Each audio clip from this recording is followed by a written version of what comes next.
இப்போ நம்ம பித்ருதோஷத்துக்கு உள்ள முக்கியமான பரிகாரம் என்ன சொல்லுவோம்னா, அவங்களுக்கு செருப்பு தானம், குடை தானம் கொடுங்க அப்படின்னு சொல்லுவோம். சமீபத்தில் நான் ஒரு நிகழ்வுக்காக ஸ்ரீரங்கம் போக வேண்டிய ஒரு சூழல் ஏற்பட்டது. அங்கே போகிறேன். அங்கே நிறைய பேருக்கு அந்த குடை செருப்பெல்லாம் தானமாக கொடுக்குறாங்க.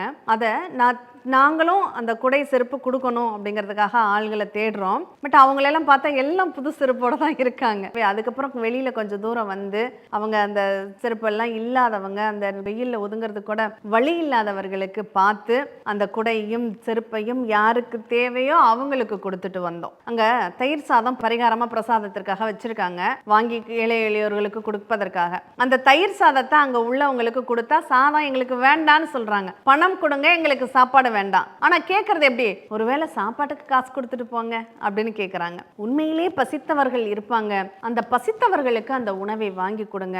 அதுதான் இந்த பித்ரு தோஷத்தை நிவர்த்தி செய்யும்.